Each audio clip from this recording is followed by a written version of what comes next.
August মাসে আপনার uncle passport জমা দিচ্ছে। তার মানে কি আপনার বুয়েসেল মানে বাংলাদেশের যে বুয়েসেলের কার্যক্রম মেডিকেল পাসপোর্ট জমা দেওয়া এই কার্যক্রম কি শেষ হয়েছে? হয়তোবা শেষ হয়েছে, আপনি এটা ক্লিয়ার করেন নাই। যদি শেষ হয়ে থাকে তাহলে ভিসা এখন অনেক দেরি।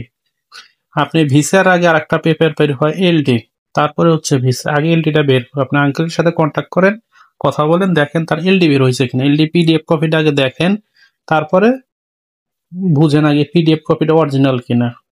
যদি আপনি এলডি বের হয় তারপরে ভিসার স্টেপ।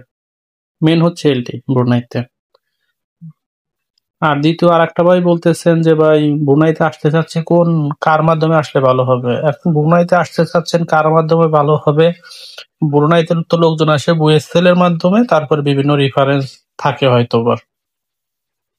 আর আরেকজন বলতেছেন যে ভাই অনেকদিন আগে আমি ব্রুনাইতে ছিলাম, ব্রুনাইয়ের তম্বুরুং ব্রিজ কি চালু হয়েছে? ভাই এটা কোনো প্রশ্ন?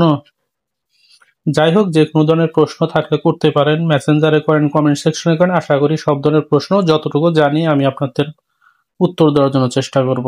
তারপরেও চেষ্টা করবেন ব্রুনাইতে আসার আগে বা অরিজিনাল কাগজপাতি কেউ যদি আপনাকে বলে, আমি একটা জিনিস ক্লিয়ার করে বলতেছি, এই ধরনের মেসেজ সবসময় আমার কাছে আসে, অমুকে আমারে 6 লাখ টাকা, অমুকে 4 লাখ টাকা বলে সে আমাকে ব্রুনাইতে নিয়ে দিতে পারবে। দেখেন, আপনি যদি ব্রুনাইতে আসেন ওয়ার্কিং ভিসা, ওয়ার্কিং ভিসায় কারো রিফারেন্স আপনি আসতে পারবেন না।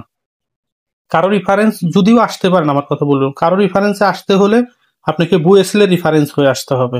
কোনো এজেন্ট বর্তমানে ওয়ার্কিং ভিসা বের করে দিতে পারবে না। আর যদি আপনি সেটা ভিজিট ভিসা হয়, ডিপেন্ডেন্ট ভিসা হয়, ওই ক্ষেত্রে আপনি নিজে নিজে এম্বাসি ফেস করে হলেও আসলে আসতে পারবেন। এটা খুব সিম্পল একটা স্টেপ। যাই হোক, ভালো থাকবেন, দোয়া রাখবেন।